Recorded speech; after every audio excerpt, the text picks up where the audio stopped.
Good afternoon, everyone. Welcome to this week's edition of the Humanities Forum.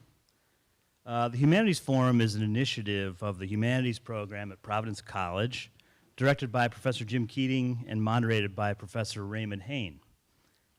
My name is Pat McFarland. I teach in the philosophy department and in the development of Western Civilization program. Because Professor Hain is on sabbatical, he has asked me to help moderate the Humanities Forum this semester.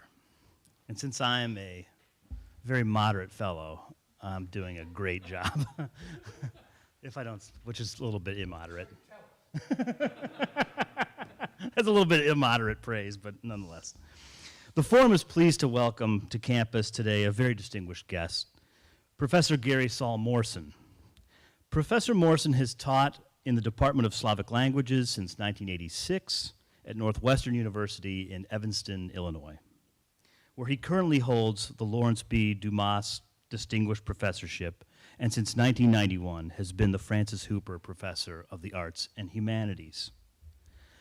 Professor Morson has written extensively on Russian literature and literary criticism in scores of monographs, edited books, and articles. His writing has appeared in scholarly journals as well as more popular journals such as the New Criterion, the New York Review of Books, the Jewish Review of Books, and Commentary. Especially worthy of mention in conjunction with the forum's focus this semester is his essay, Solzhenitsyn's Cathedrals, published in the New Criterion in October 2017, and winner of a Sydney Award, given for best long-form essays. Here's a copy of the New Criterion in which this essay appears. It's a tremendous essay, and I would recommend it to each and every one of you. His most recent book is Sense and Sensibility: What Economics Can Learn from the Humanities, co-authored with Morton Shapiro and published in 2017 by Princeton University Press, and now available in paperback, I'm happy to report. That's Sense and Sensibility, Sense, C-E-N-T-S, and Sensibility. Professor Morson has won numerous awards for his scholarship and teaching. He was elected to the American Academy of Arts and Sciences in 1995. We are honored that he is with us today. Will you please help me in welcoming Professor Gary Saul Morson to Providence College?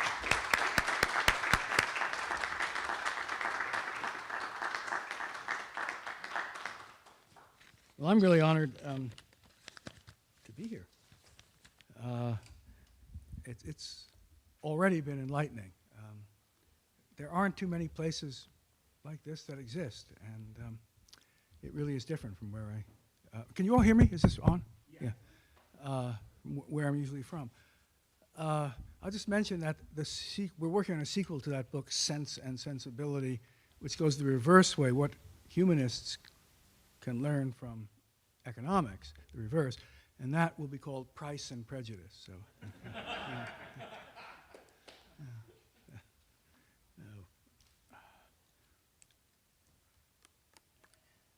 I am abashed that I'm coming here right after Dan Mahoney. If I had known, I would never have done such a thing, because Dan is, the world's great Solzhenitsyn scholar, and it's a hard act to follow.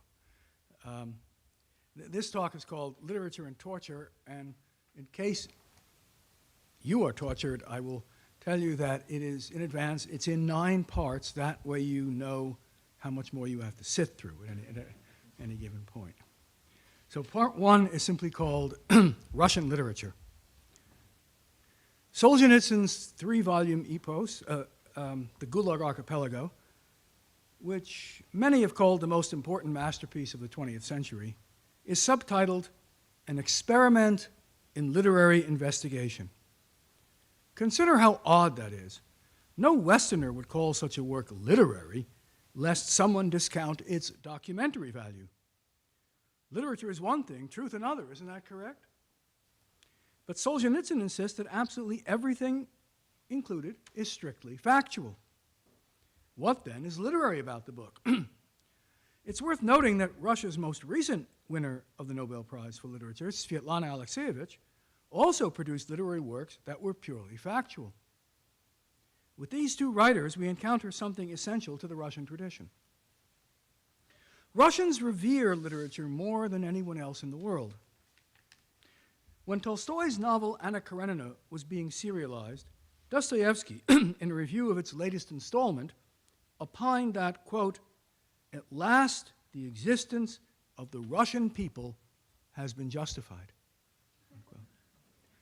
It is hard to imagine Frenchmen or Englishmen, let alone Americans, even supposing that their existence required justification. But if they did, they would surely not point to a novel. Would we mention the iPhone? But for Russians, Dostoevsky's comment appeared unremarkable. We usually assume that literature exists to depict life, but Russians often speak as if life exists to provide material for literature. Russians, of course, excel in other things, in ballet, chess, opera, and mathematics. They invented the periodic table of the elements and non-Euclidean geometry. Nevertheless, for Russians, literature is in a class by itself. The very phrase, Russian literature, carries for them a sacramental aura. The closest analogy may be the status of the Bible for ancient Hebrews when it was still possible to add books to it. Solzhenitsyn claimed in his Nobel Prize speech, quote, "Writers can vanquish lies. In the struggle against lies, art has always won and always will.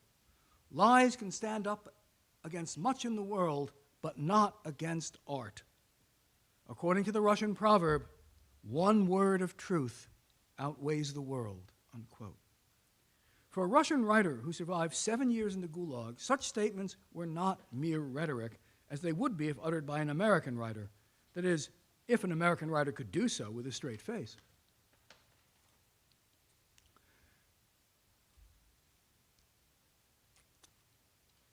In assuming the role of Russian writer, Solzhenitsyn was claiming a status less comparable to American writer than to Hebrew prophet. One of his characters asks, quote, "Hasn't it always been understood that a major writer in our country is a sort of second government," unquote? In Russia, Boris Pasternak explained, quote, "A book is a squarish chunk of hot, smoking conscience and nothing else," unquote. When the writer Vladimir Korolenko, who was half Ukrainian, was asked his nationality, he famously replied, "My homeland is Russian literature." In her 2015 Nobel Prize address, Svetlana Alexeyevich echoed Korolenko by claiming 3 homelands: her mother's Ukraine, her father's Belarus, and, quote, "Russia's great culture, without which I cannot imagine myself," unquote. By culture, she meant, above all, literature.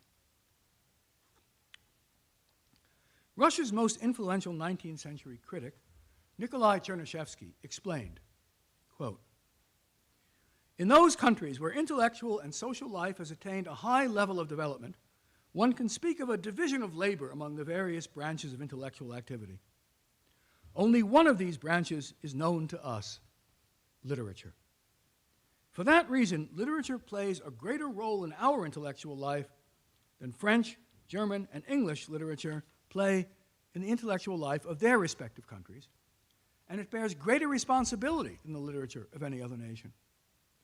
Russian literature has the direct duty of taking an interest in the kind of subject matter that has elsewhere passed into the special competence of other fields of intellectual activity," unquote. Thus, the greatest works of Russian thought, called philosophy, typically take the form of literary criticism. Mikhail Bakhtin's remarkable contribution to linguistics, psychology, folkloristics, and theology occur in books on Dostoevsky, Rabelais, and the theory of the novel. Russian intellectual histories typically focused almost entirely on literary authors and critics, as no one would do in England, where that would mean omitting Isaac Newton, Thomas Hobbes, John Locke, Adam Smith, and Charles Darwin. Chernyshevsky's disciple Dobrolyubov justified interpreting, quote, "the phenomena of life on the basis of literary production," unquote, by arguing that great writers are, consciously or not, the greatest sociologists. Quote, we have no other way of knowing what is beginning to permeate and predominate in the moral life of society but literature. The author-artist, although not troubling to draw any general conclusions about the state of public thought and morality, is always able to grasp their most essential features. I'm still quoting. As soon as it is recognized that an author-artist possesses talent, that is, the ability to feel and depict the phenomena with lifelike truth, this very recognition creates legitimate grounds for taking his production as a basis for the discussion of that epoch, unquote. To be sure, a writer, he says, cannot begin with a thesis. He must rather use his writerly sensitivity to intuit what is going on, even if he cannot understand its implications. It is that sensitivity and not only technical skill, however, that makes him a great writer. Though they hated Dostoevsky, Dostoevsky and Tolstoy would surely have agreed.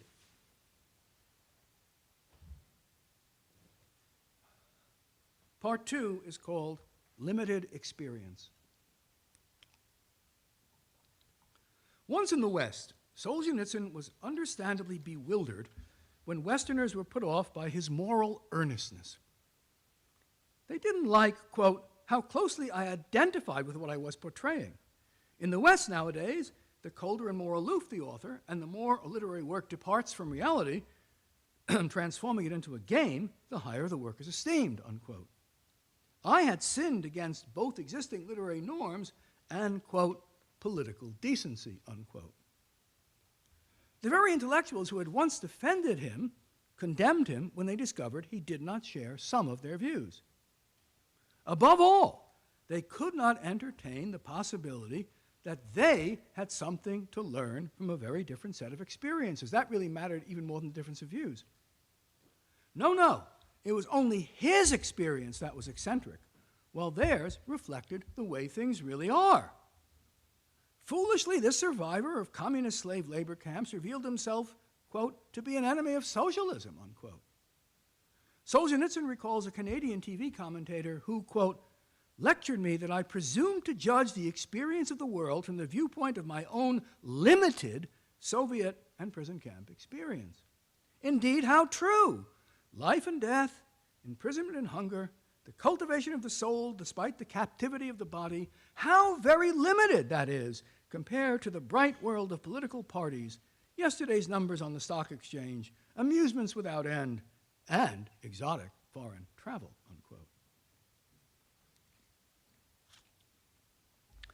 What most disturbed Solzhenitsyn was, quote, a surprising uniformity of opinion, unquote, that life was about individual happiness. What else could it be about? And that it was somehow impolite to refer without irony to evil. Still worse, Solzhenitsyn traced this trivializing of human experience to, quote, the notion that man is the center of all that exists and that there is no higher power above him. And these roots of irreligious humanism, he says, are common to the current Western world and to communism. And that, he says, is what has led the Western intelligentsia to such strong and dogged sympathy for communism, unquote. After the Gulag, such ostensibly sophisticated sympathy seemed, at best, the most hopeless naivete. Part 3 is called Tears from Tolstoy. But wasn't Solzhenitsyn himself once an atheist and communist? Indeed he was. And the Gulag Archipelago narrates how, bit by bit, he changed his view of life. The book is not only a documentary, but also an autobiography. And because Solzhenitsyn's experience was shared by so many others, Gulag offers itself as a collective autobiography, an odd form, you have to say. I was arrested this way. Here, other ways, others were arrested. I suffered this brutal interrogation. Others underwent these other kinds of torture. As we examine the progress of souls in extreme conditions, a story, or rather a set of closely related stories, unfolds, and these suspenseful narratives command considerable dramatic interest. One way the book works as literature is as a sort of encyclopedia of possible novels. Stalin famously remarked, "One death is a tragedy. 1,000,000 is a statistic." Literature exists to make us imagine 1,000,000 tragedies. For all prisoners, the first discovery was of unprecedented evil, evil they could never have imagined in as pure form as possible. One way Solzhenitsyn conveys this evil is to compare it with other supposed embodiments of it, especially the Tsarist regime, which throughout the Western world was regarded as the symbol of pure oppression. Solzhenitsyn reflects, from 1876 to 1904, a period when Russia invented modern terrorism, when Russian terrorists killed many top officials, including Tsar Alexander II, the regime executed in reprisal 486 people, or 17 per year. From 1905 to 1908, including the period of the Revolution of 1905, executions rocketed upwards to 2,200, or 45 per month, before coming to an abrupt halt. Such brutality, quote, astounded Russian imaginations, calling forth tears from Tolstoy and indignation from Korolenko. Of course, from 1917 to the death of Stalin in 1953, 2,200 was about the number of people killed on an average day. Solzhenitsyn often cites the memoirs of the revolutionary Ivanov Razumnik, who compared his imprisonment under Tsars and Soviets. Under the Tsars, interrogation never involved torture, while under the Soviets, it was routine. In 1937, it actually was mandatory.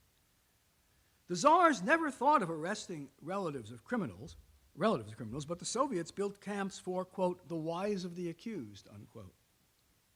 In some periods, their children were put in orphanages, where most died, while in others, they were simply executed.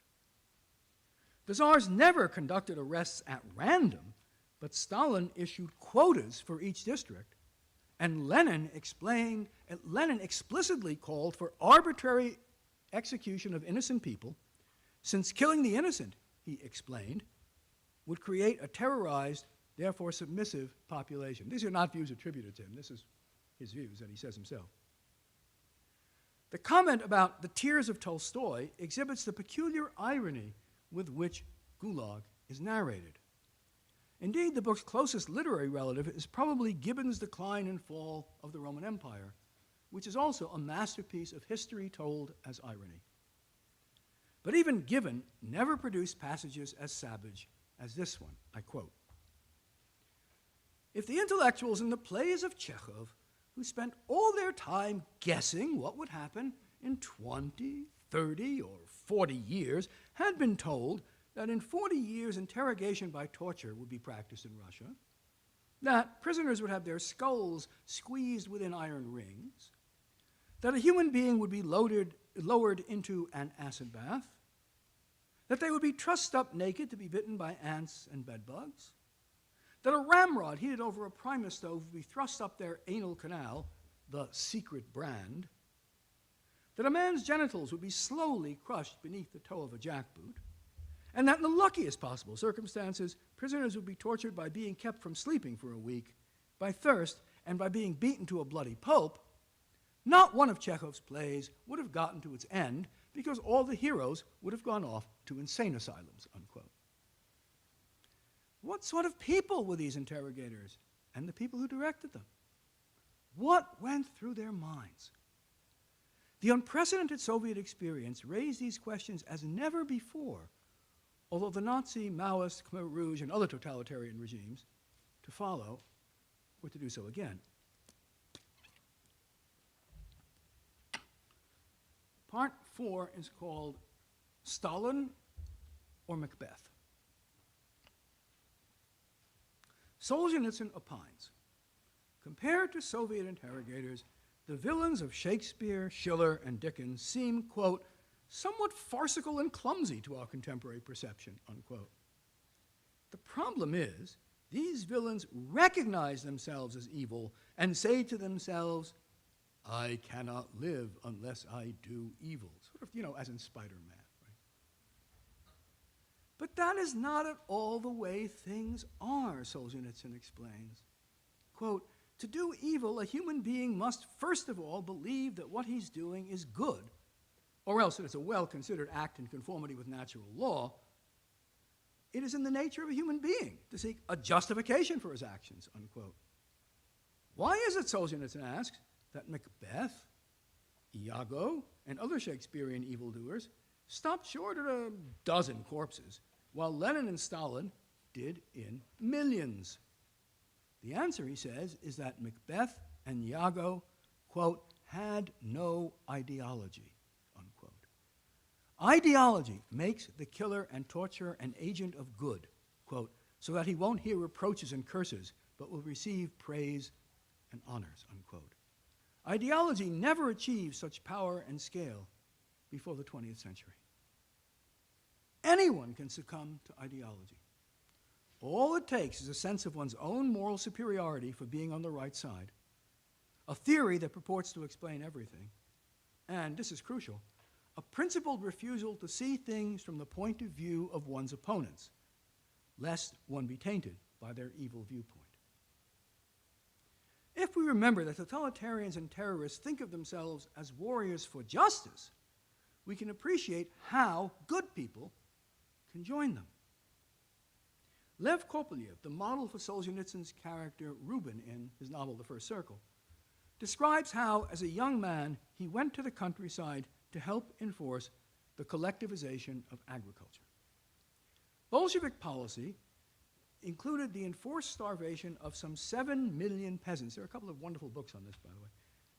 And Kopelyev describes how he was able to take morsels of food, quote, from women and children with distended bellies, turning blue, still breathing, but with vacant, lifeless eyes, unquote, in the ardent conviction that he was building socialism.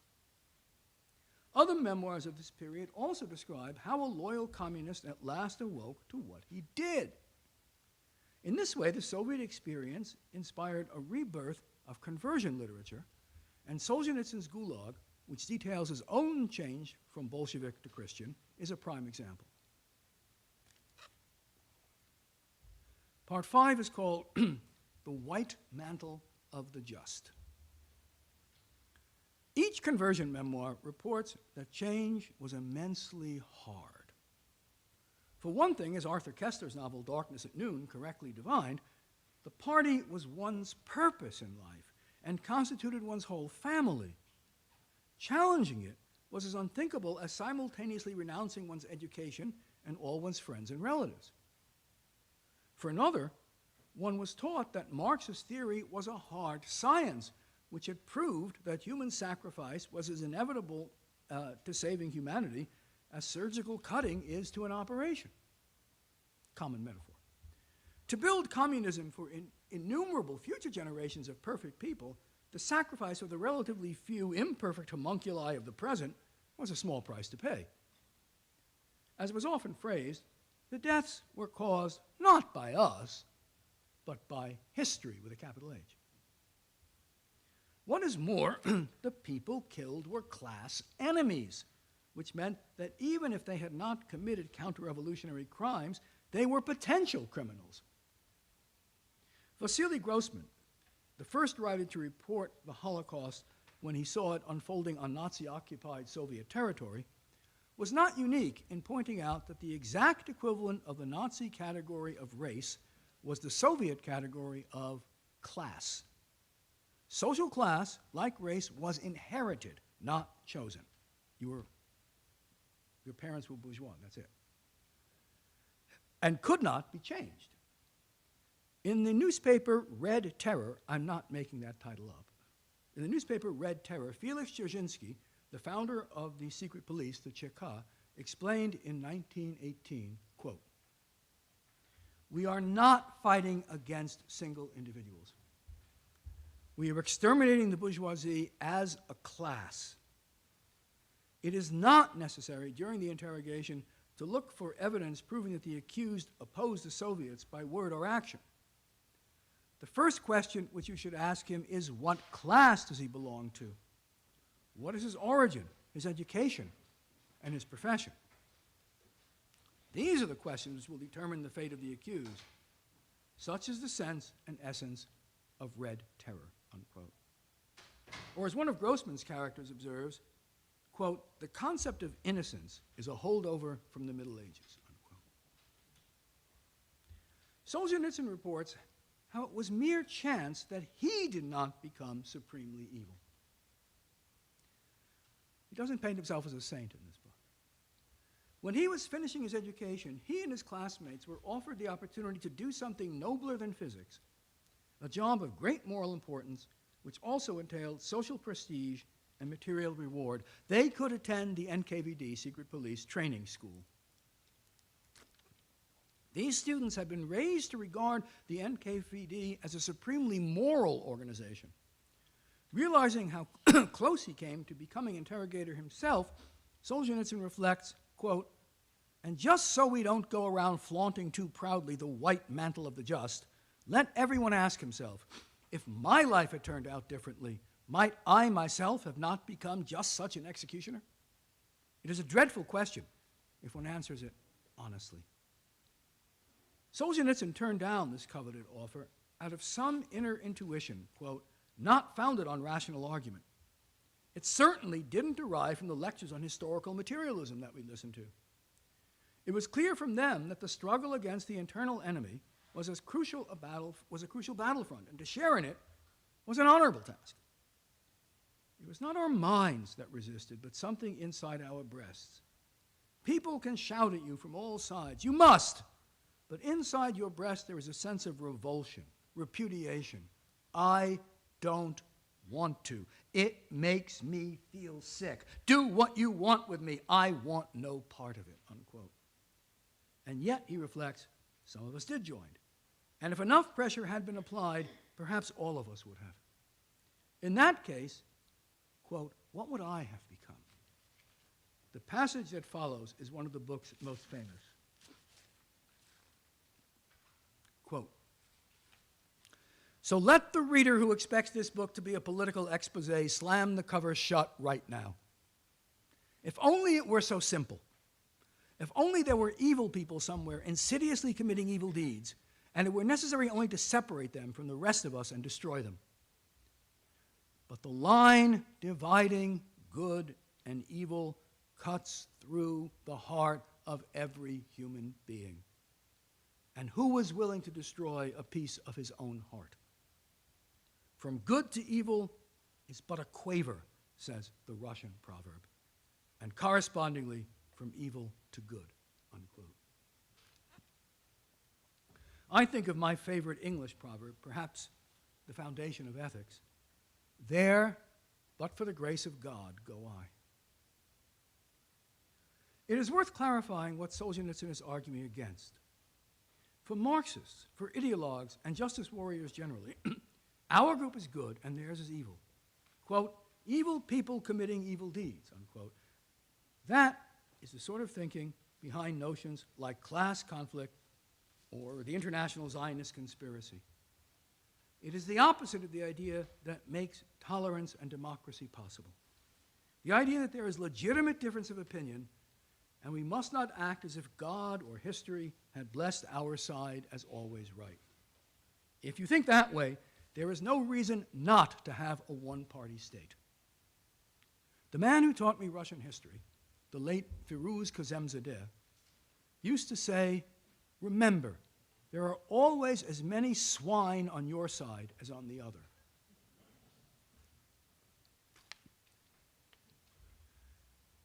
Your heart is not good or evil once and for all. Sometimes our heart, quote, is squeezed by exuberant evil. Sometimes it shifts to allow space for good to flourish. One and the same human being is at various ages, under various circumstances, close to being a devil, at times to sainthood, unquote.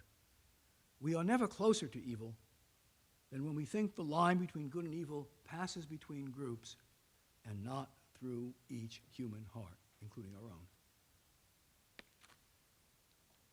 Part 6 is called Bolshevik Ethics. Let me return to the passage in which Solzhenitsyn imagines Chekhov's characters learning about the secret brand. Beginning in mid-1937, every interrogated prisoner was subject to torture, and there were a few millions arrested then.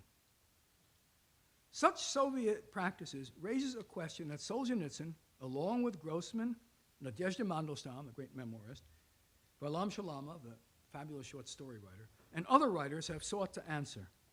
Why engage in such practices? What purpose could they possibly serve? Consider Solzhenitsyn's chapter on how prisoners were transported to camps. Typically, they were loaded into cattle cars. This, by the way, was true for decades. It didn't change, even under Brezhnev when people were sent out there, just fewer of them.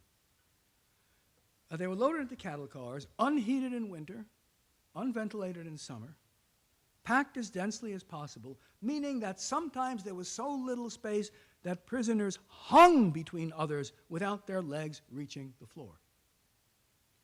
They were barely fed or fed on salt herring and not given water. Some days they weren't fed at all. Soon the prisoners, quote, started to die off, and the guards hauled the corpses out from under their feet. Not right away, true, only on the second day. In this way, a trip from Moscow to Petropavlovsk took 3 weeks, unquote. With his trademark irony, Solzhenitsyn repeats that none of this was done to torture the prisoners. He rejects that explanation. What he means, we soon understand, is that such treatment was so routine it did not count as torture. Why treat people like this? If the point was to kill them, it was a lot easier to shoot them straight off, as in fact was done to millions. If the point was to provide manpower for the slave labor camps, that's what Ann Applebaum says in her new book on the Gulag, then why let so many laborers die en route? To answer this question, one must first grasp Bolshevik ethics. So far as I know, it has no precedent in world history. That's why it's so hard to believe. Bolshevik ethics explicitly began and ended with atheism. Only someone who rejected all religious or quasi-religious morals could be a Bolshevik because, as Lenin, Trotsky, Stalin, and other Bolshevik leaders insisted, the only standard of right and wrong was success for the party. Not the supreme, the only. The bourgeoisie falsely claim we have no ethics, Lenin explained in a 1920 speech. But what we reject is any ethics based on God's commandments or anything resembling them, such as abstract principles, timeless values, universal human rights, or any tenet of philosophical idealism. For a true materialist, Lenin maintained, there can be no Kantian categorical imperative to use others only as ends, not as means. By the same token, the materialist does not acknowledge the impermissibility of lying or the supposed sanctity of human life, a phrase always used with irony. All such notions, Lenin insisted, quote, are, quote, based on extra-human and extra-class concepts, unquote, and so are simply religion in disguise. Quote, that is why we say that to us, there is no such thing as a morality that stands outside human society. It's a fraud. To us, morality is subordinated to the interests of the proletariat's class struggle, unquote, which means to the party. Aaron Soltz, known as, quote, the conscience of the party, unquote, explained, quote, we can say openly and frankly, yes, we hold in prison those who interfere with the establishment of our order, and we do not stop before other such actions because we do not believe in the existence of abstractly unethical actions, unquote. Until recently, I suppose such statement meant that if it should be necessary to kill people, then it is permissible to do so. And that's what Russia's greatest anarchist, Peter Kropotkin, had maintained, but the Bolsheviks rejected this formulation as sheer sentimentality. Kropotkin's way of thinking suggests that revolutionaries must meet a burden of proof to overcome the moral law against killing. No more killing than necessary. For the Bolsheviks, there was no such moral law to overcome. The only moral criterion was the interest of the party, and so they trained followers to overcome their instinctive compassion. Reluctance to kill reflected an essentially religious or, quote, abstract humanist, unquote, belief in the sanctity of human life. For a true atheist to acknowledge any moral standard outside, quote, human society, which meant outside the party, is, if you will excuse the expression, anathema. The result was the very opposite of Kropotkinism. Violent means were to be preferred. Everyone knew that to hesitate before cruelty was to reveal a quasi-theological morality which wasn't healthy. The way to prove one's atheism, then, was to be as ruthless as possible. Mercy, kindness, compassion, these were all anti-Bolshevik emotions, and schoolchildren were explicitly taught to reject them.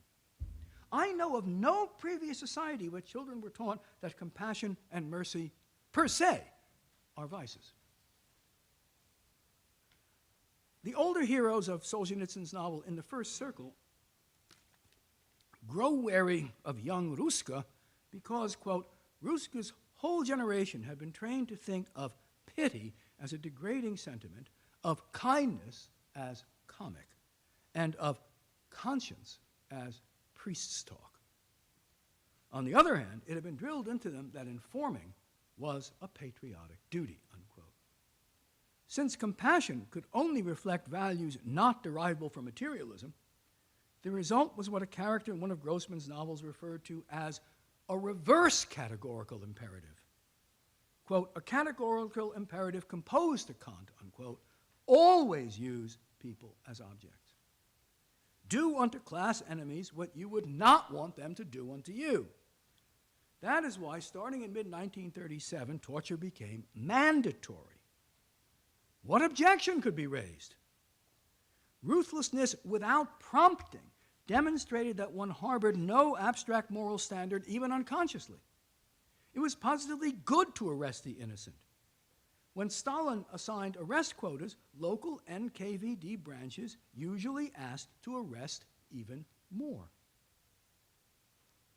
Kopelyev recalled, quote, our great goal was the universal triumph of communism, and for the sake of that goal, everything was permissible. To lie, to steal, to destroy hundreds of thousands, even millions of people, and to hesitate or doubt about all this was to give in to, quote, intellectual squeamishness and, quote, stupid liberalism, unquote, the attributes of people who, quote, could not see the forest for the trees, end of passage. In her memoir, Hope Against Hope, Nadezhda Mandelstam reflects on how the value of words changed. Quote, she says, the word conscience had gone out of ordinary use. It was not current in newspapers, books, or the schools, since its function had been taken over by class feeling. Kindness became something to be ashamed of, and its exponents were as extinct as the mammoth, unquote. Positive words now included merciless and ruthless, as well as total, as in total extermination, immediate, as in immediate execution, and mass, as in mass resettlement or mass terror, along with only, without exception, without compromise, and no halfway measures. It was good to string these terms together. In 1939, for instance, a secret directive insisted that, quote, the only correct strategy is a merciless struggle against the whole Cossack elite by means of their total extermination. No compromises, no halfway measures are permissible, unquote. This is, anyone who's read Bolshevik rhetoric, this is really commonplace, right? Prominent prosecutor Nikolai Krylenko offered a true Bolshevik apology once. Quote, in the period of dictatorship, he means the period of the Civil War, surrounded on all sides by enemies, we sometimes manifested unnecessary leniency and unnecessary soft-heartedness, unquote. Not unnecessary cruelty, but unnecessary leniency required forgiveness. A speaker at the party Congress in 1925 reminisced, quote, Lenin used to teach us that every party member should be a Chekhov, secret police agent. The line was quoted thousands and thousands of times. That is, he should watch and inform. If we suffer from one thing, it is that we do not do enough informing, unquote. We sought an explanation for those cattle cars, for those prisoner cattle cars, but it should now be clear that it is not cruelty that requires explanation, but the reverse. As we might phrase the point today, cruelty was the default setting. Anything else would be inconsistent with atheism and materialism. It would suggest some standard other than success in this world. Part 7 is called The Great Conversion. Is it any wonder that many Russians began to accept absolute standards of right and wrong? This was the Great Conversion. They discovered what Solzhenitsyn calls conscience, by which he means the conviction that good and evil are one thing and effectiveness is quite another. Kopelyev, Solzhenitsyn, and others describe the key event of their life as the discovery that just as the universe contains causal laws, it also contains objective moral laws. Bolshevik horror derived from the opposite view, that there is nothing inexplicable in materialist terms and that the only moral standard is political success. In her celebrated memoir, Into the Whirlwind, Yevgenia Ginsburg describes how her NKVD interrogator tempted her to implicate another person who, he said, had already denounced her. That's between him and his conscience, she demurred, thereby appealing to a moral standard independent of consequences. What are you, a gospel Christian or something? The interrogator replied. Just honest, she said, an answer that provoked him to give her, quote, a lecture on the Marxist-Leninist view of ethics. Honest meant useful to the proletariat and to the state, unquote. As a good Leninist herself, Ginsburg has to agree. She has invoked standards that a Christian, but not a committed atheist, would accept, and she has to acknowledge it. Quote, an objective moral order is built into the universe, unquote, declares the autobiographical hero of In the First Circle. One of his friends concurs, quote, we ought to spell good and evil not just with capitals, but with letters 5 stories high, unquote. Part 8 is called Testing Ideas. Many, including Solzhenitsyn, took the next step and accepted God. Why not remain an atheist who believes in an absolute moral law? Here again, we must understand the thought-shaping power of Russian literature, particularly Russia's specialty, the great realist fiction of ideas. Great realist novels test ideas not by their logical coherence, as in academic philosophy, but by the consequences of believing them. Novels of ideas, whether by George Eliot or Tolstoy, Joseph Conrad or Dostoevsky, Henry James or Turgenev, exhibit a master plot. A hero or heroine devoted to an idea discovers that reality is much more complex than the idea allows. For example, a materialist believes that love is nothing but physiology and that individual people differ no more than frogs, yet falls deeply in love with a particular woman. That's the plot of Turgenev's novel, Fathers and Children. A moralist insists that only actions, not wishes, have moral value, yet winds up consumed by guilt for a murder he has fostered only by his wish for it. That's the plot of Dostoevsky's Brothers Karamazov. For Innocenty Volodin, the Epicurean hero of In the First Circle, the experience of arrest shows the limitation of his favorite philosopher's ideas. Epicurus, the great materialist of the ancient world, had said, quote, you should not fear physical suffering. Prolonged suffering is always insignificant. Significant suffering is of short duration, unquote. But what if you're deprived for days of sleep in a box without air? What about 10 years of solitary confinement in a cell where you cannot stretch your legs?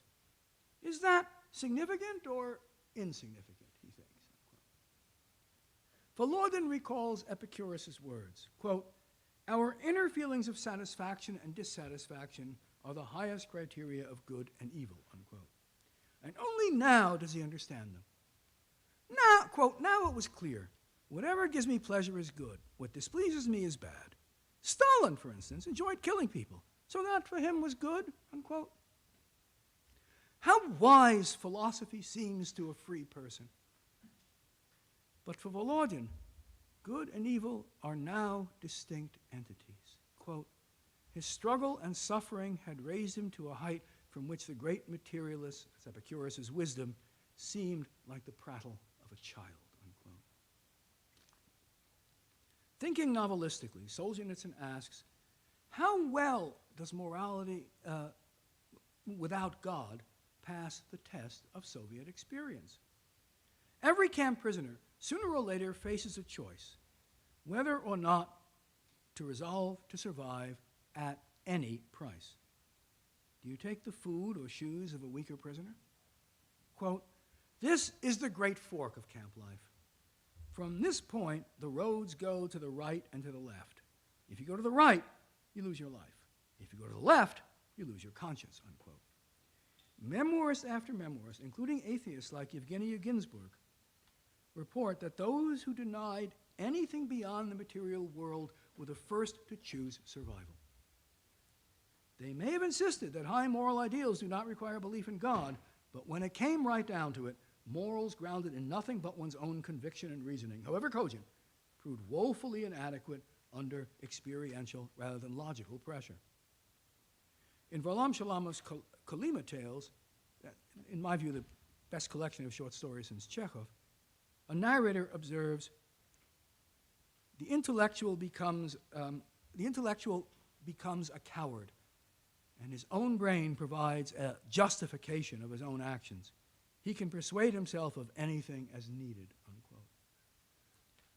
Among Gulag memoirists, even the atheists acknowledge that the only people who did not succumb morally were the believers. Which religion they professed did not seem to matter. Ginsburg describes how a group of semi-literate believers refused to go out to work on Easter Sunday. In the Siberian cold, they were made to stand barefoot on an ice-covered pond where they continued to chant their prayers.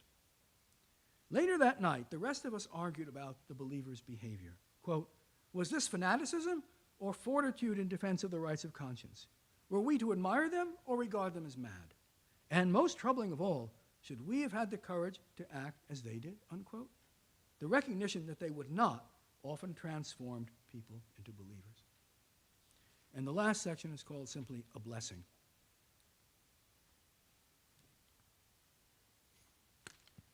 Read his autobiography. The key moment of Gulag may be Solzhenitsyn's conversation with, quote, a pale, yellowish youth with a Jewish tenderness of face, unquote, named Boris Gamadov. Solzhenitsyn happened to mention a prayer by President Roosevelt and, quote, expressed what seemed to me a self-evident evaluation of it. Well, that's hypocrisy, of course, unquote. Gamadov replied, why do you not admit the possibility that a political leader might sincerely believe in God? End quote. And that was all he said. But what a direction that attack had come from. To hear such words from someone born in 1923, 6 years after the revolution, I could have replied to him very firmly, but prison had already undermined my certainty, and the principal thing was that some kind of clean, pure feeling does live within us, existing apart from all our convictions. And then it dawned on me that I had not spoken out of conviction, but because the idea had been implanted in me from outside. And because of this, I merely asked him, do you believe in God? Of course, he answered tranquilly. Was it not here, in these prison cells, that the great truth dawned, unquote? The great truth dawned. Unexpectedly, astonishingly, this harrowing story of cattle cars and the secret brand has a happy ending. A person, not a hero, just a flawed person, finds faith. Everybody's been indoctrinated with the slogan that in a material world, nothing beyond the laws of nature exists. Quote, the result is all that counts. But camp experience, I'm quoting from Solzhenitsyn, taught us that this was a lie. It is not the result that counts, but the spirit, unquote. Once you realize this, quote again, then imprisonment begins to transform your character in an astonishing way, unquote. You begin to appreciate friendship differently. Recognizing your own weakness, you understand the weakness of others. When another prisoner relates how he became a Christian, Solzhenitsyn recognizes that when he had been most certain he was doing good, he was actually doing evil. He understands, quote, the truth of all the religions of the world. They struggle with the evil inside a human being, every human being, unquote. He reflects on prison and on literature. I quote, Leo Tolstoy was right when he dreamed of being put in prison. I have served enough time there. I nourish my soul there. And I say without hesitation, bless you, prison, for having been in my life. Thank you.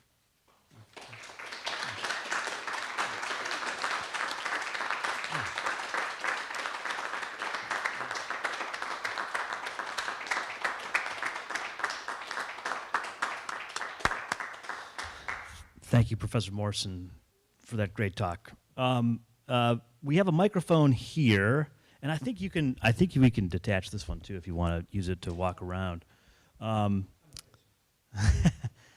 We usually open the floor to students first. Is there any questions or comments that anybody here as a student would like to make before we open up the floor to other people, old other friends? Huh? Sal? Yeah, you have to ask a free question. Sal, go ahead. You want to ask? You must volunteer. Yeah. You've made me at this point. Kind of a bunch of us who are here are in like a Russian kind of literature class, kind of dealing with Solzhenitsyn, and we've already started Dostoevsky. And kind of a point that keeps being brought up is that Russian literature has this very unique perspective on like the human character. Like, it's this idea that humanity we're flawed, but there's good and evil, and it's intermixed, and it's something you don't get with like when Greek mythology. There are flaws, but they're larger than life characters. It seems to be like Russian literature has these just small vignettes of people who, in their everyday life, display both characters of both good and evil. And is that just something uniquely Russian, do you find, or?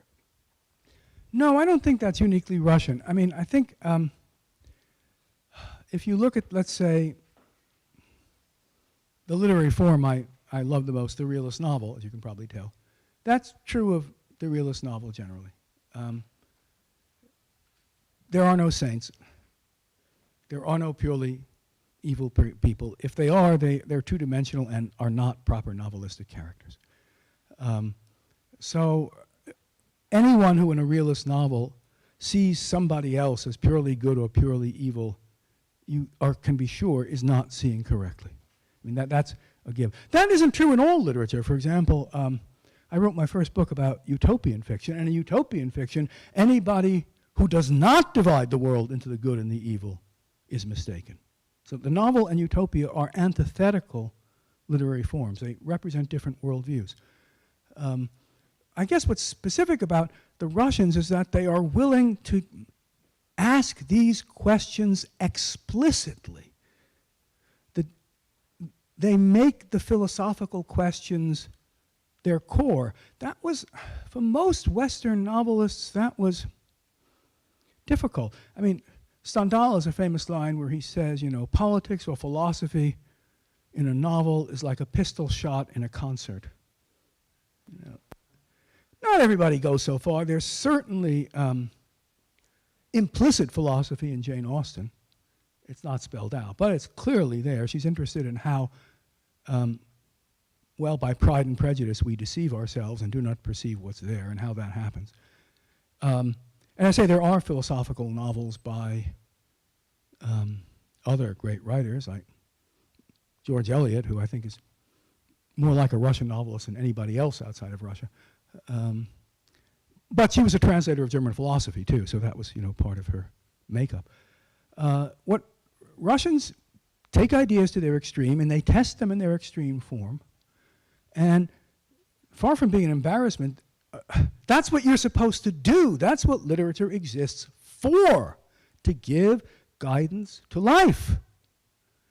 And so, you know, you'll get passages like this. I don't think any of the great English or other European American realist novelists would disagree with Solzhenitsyn on that the line between good and evil goes through every human heart. I don't think you'd find anything resembling an explicit statement like that. And you certainly will not have that idea tested by extreme conditions, the other Russian specialty. Take everything to an extreme or test it under extreme conditions. You don't have to imagine them in Russian. But that's the difference. But I think it's, you know, Greek mythology, yeah, it's not realist novels, but I think what you're really looking for there is the worldview of realist novels. And this is why, you know, my favorite Russian philosopher, Mikhail Bakhtin, wrote so many of his works on the nature of the novel as a genre, which he conceived of. The realist novel is itself a philosophical worldview. Right? And to understand novels, every genre has an implicit view of the world. How cause happens, how time flows, whether human beings stay the same or grow over time, what right and wrong are, whether there's agency or we're just, you know, driven by external forces. He thought that the realist novel had the truest view of the world, and the only one that gives morality, as he understood it, a strong representation and meaning. And so writing about it, he was writing about a certain view of life, a certain philosophy. And what you just, you know, the point you just made there, it would be part of what he would say, that's why I love realist novels, and I'm going to explain to you how they do this, you know. So it's a great question, thank you.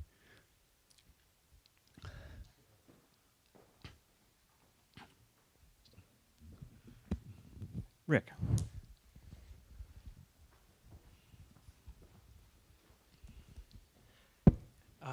Thank you so much for your talk. You mentioned that ideology allows for people to do extraordinary evil, and you also mentioned that the 20th century was the time period where ideology had received the most power, power. Does Solzhenitsyn, or do you have a theory as to what happened in that? You know, why did all of a sudden ideology, which I presume existed for Solzhenitsyn before the 20th century, but why all of a sudden did it just sort of unleash such destruction, especially there in the early 20th century? I'm going to have to guess about that one. It's a really good question. But my guess is that the ideology that matters is a particular type of ideology. Let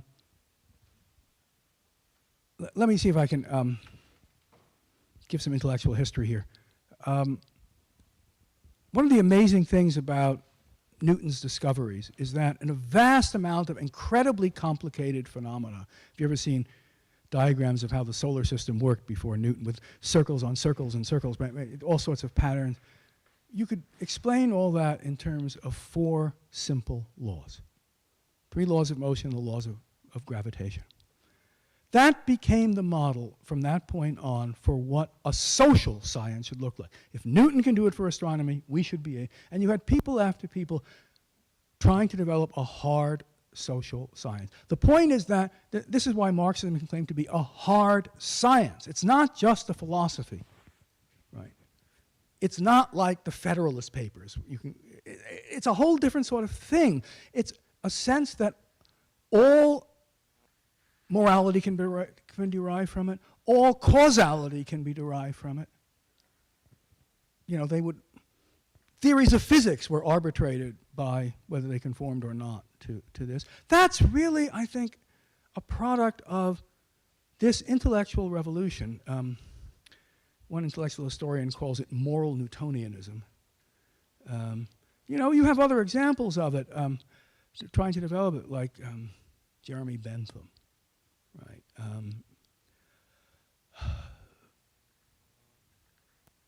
I don't know. Freud doesn't go quite that far. He's got that spirit, but a lot of his followers would have taken it that far.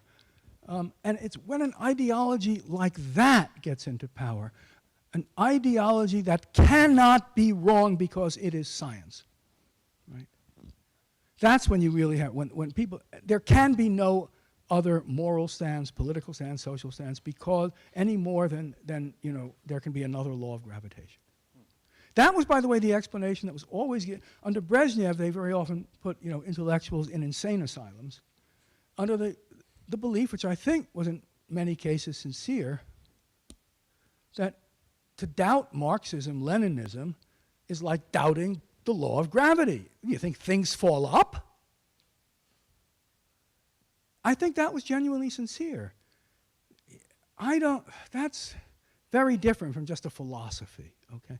That's what I think, is the difference. And it actually first gains control in Russia. Lenin certainly thought that way.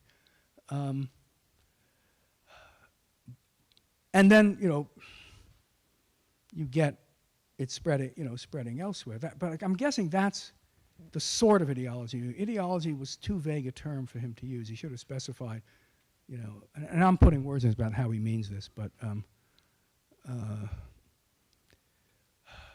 Marxism and liberalism are both, in some sense, ideologies, but not in this sense are they both ideologies. Thanks for that super great talk. Thank you. I'm wondering, because what you have in the 20th century, I mean, ideology in some ways is just an explanation of the world. You can have simplistic ones, right, and more complex ones. You can ones that divide people between evil and good and all that kinds of stuff. Right. However, in the 20th century, where ideology turns so murderous and so genocidal, whether the genus is class or ethnicity, right? You have something else, which is you have the removal, or at least among the elite, the removal of any objective moral standards. Right. Right. So well, there's one objective moral standard, which is the ideology itself. Well, yeah, okay, that would be the objective. Right. Yeah. Okay, fine, but it's not. Well, I guess it's in light of a moral vision, but what you can do to human beings in order to right, attain that vision seems to have no particular check on it. Absolutely not. Right. Right. And so because the four most murderous regimes of the 20th century, they were all secular, right?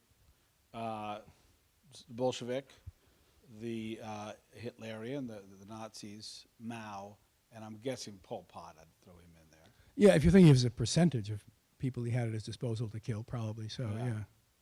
So in the 20th century you have this coming together of secular, you have this secular ideology with no moral check.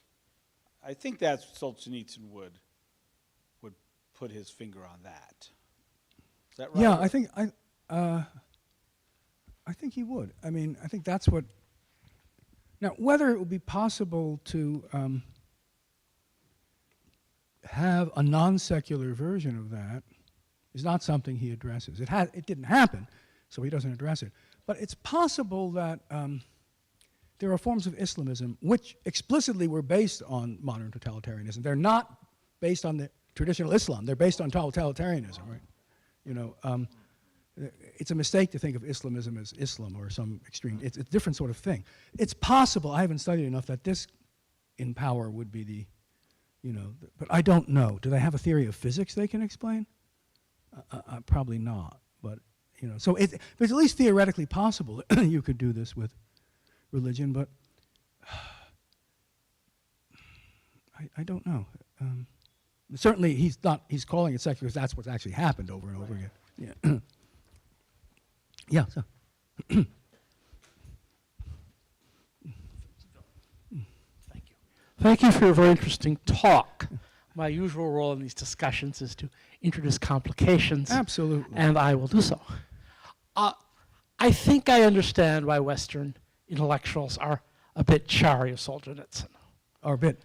He talks about truth Yeah. in a way which I think invites blindness to your own ideological blinders. Just for two things. First of all, there's no implication for political success as the only thing that counts. To cruelty is actually a positive good. Say that again, I'm sorry. There's no implication from worldly success is the only thing that counts to the conclusion that cruelty is a positive good. Machiavelli would strongly object to that. You are kind or cruel as the situation requires. You do not prefer cruelty to kindness, according to Machiavelli. I mean, that would seem to be just sensible realpolitik, whatever our moral views. The second point is that there are all sorts of ideologies around. The ideology of the war against terror, for example, began with a claim that it was our task to, quote, rid the world of evil. Included torture, included the excommunication of deviants, including conservatives, including, as it happens, a cousin of mine, Scott McConnell, was excommunicated on the pages of National Review. It proves nothing, he's my cousin, but it happens to be so. And was presided over by someone whose supposed maxim was, what would Jesus do? Who was this, sir? Oh, George Bush. Oh, I see. George Bush Jr., I see. by the way. Okay. George Bush Sr. Right. is an entirely different kettle of fish, and actually, I have great admiration for George Bush Sr. as an international statesman. I don't think he worked out very well domestically, but that's an entirely different kettle of fish. Sorry, I got my say. You don't seriously think that George Bush sent millions of people to slave labor camps, and that when he said, you know, what would Jesus do, that was a justification for changing the laws of physics or sending people. Come on, be reasonable here. Of course not. There's an analogy. I'm not a sort of... No, an analogy like that suggests a close identity. It's not, you know. No, I do not believe it's an identity. Okay. I'm merely pointing out an analogy. I mean, what is your point? That torture has existed outside the Soviet Union? This is supposed to be a point? No, the ideology is justified that torture exists outside the Soviet. So, I mean, of course it has. Of course it has. But you don't need an ideology even to justify torture. It works. Let's do it. It's fun. That's not an ideology. Okay. I agree. There's been cruelty before. Of course there's been cruelty before. Think of Macbeth, but there's a difference. But the claim that we have an obligation to history to rid the world of evil, which is critical quotation, is an ideology. I think he meant a particular evil when he said that, the evil of modern terrorism. I do not think that he meant it in the way that Lenin meant it. There's nothing in George Bush that suggests that he meant things the way Lenin did. But we should try to rid the world of certain kinds of evil to the extent that we can. And, you know, if you're a believer, you do ask what Jesus would do, or Muhammad, I guess. But none of that makes you, right? The opposite of totalitarian morality is not complete amorality, which is what the only thing that would satisfy you, it seems, right?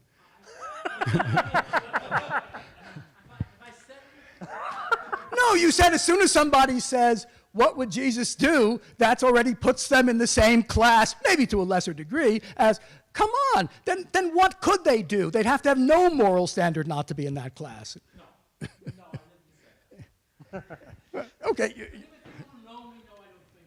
No, but of course you don't mean this. You don't say it like you mean it. You say it like you're being provocative, so I'm replying, you know. Okay, Ryan Cristiano. Okay, so this isn't going to be as fun as the last question. But in the Bolshevik ethics section, you talked about the idea that everything's sort of permissible to further the communist utopia. Right. Like that was sort of like the main overarching point. And that idea, like everything is permissible, everything is lawful, like Dostoevsky talks a ton about it, and Broz Karamazov, Right. obviously, and that's in the 1870s. So why do you think this idea was discussed so much, and is there anything like uniquely Russian to it? Yeah, that's a great question. The phrase, all is permitted, depending on how you want to translate it, all is permissible, is a phrase everybody in Russia associated with Dostoevsky, right? It comes in various forms in his, novels, simply by itself, all is permitted, or sometimes, if there is no God, all is permitted, in various forms, okay?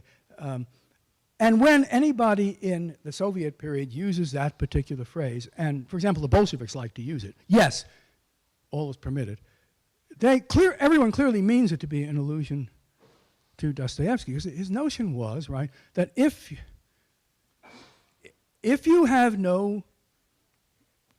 believe that there's nothing in the world except laws of nature, as a materialist, so far as I understand, does, then, here, if I drop this, it falls at 9.8 meters per second squared, if you remember your physics. Now I'm asking you, is that moral or immoral? Well, the question makes no sense. But if all we are laws, physical laws in operation in our neurons and so forth, then there's no way to derive morality, right, if that's all there is. This is what bothers Ivan Karamazov. This is precisely his argument, and yet he doesn't want to believe it because he is appalled by the suffering of children. That's the contradiction that motivates him. The recognition that you can't get morality simply from the laws of nature is, he sets the problem there. And so whenever the Bolsheviks, try, or others, want to adopt that phrase, what they're effectively saying is, yes, Dostoevsky was right, only we're on the other side. He means this is an argument against all is permitted. We're embracing the conclusion all is permitted. This is how Dostoevsky tends to haunt people who are afraid, to mention him too explicitly because the Bolsheviks had a not very favorable view of him. Does that help at all? Or, they know it's from Dostoevsky. We got somebody. Thank you, Professor Morson. The food is coming. We're going to have a little reception here, so I think we'll stop the questioning there since it's 4:15. We'll just take this one person in the back, and then we'll. Yeah, sure. Most of those quotes that you gave from the Gulag, or for a wide variety of sources that Solzhenitsyn wrote, Say that. I'm sorry. are most of those quotes that you included in your talk from the Gulag or from a wide variety of writings? A lot of them are from Gulag. You mean the quotes from Solzhenitsyn himself? And a few are from that novel In the First Circle. Does that? Which I think is a really good novel. He didn't write. Not everything he wrote was that. Don't tell Dan Mahoney I said not everything he wrote was great, but some of the stuff he wrote was really, really very good. I also just recommend, the stories of Varlam Shalamov, whom Solzhenitsyn really admired. Shalamov is a collection. It's called Kolyma Tales, which are, I tell you, Kolyma was where the worst of the camps were, and Shalamov was there. Those stories are, as literary masterpieces, are much better even than Solzhenitsyn. And Solzhenitsyn knew it. I really recommend them to you. It's Shalam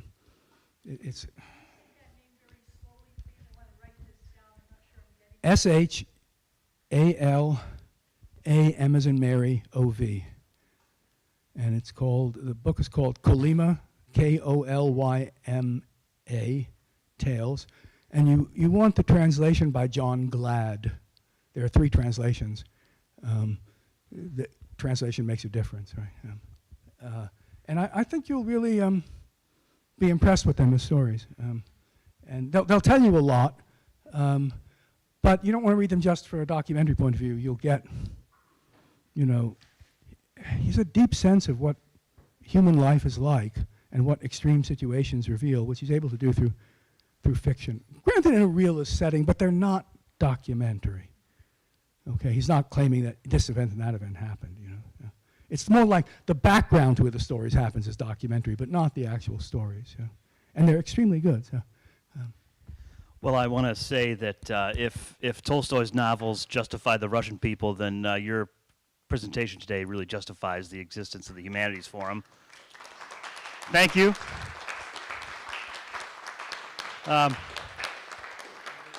Please stay and join us for some refreshments. Thank you.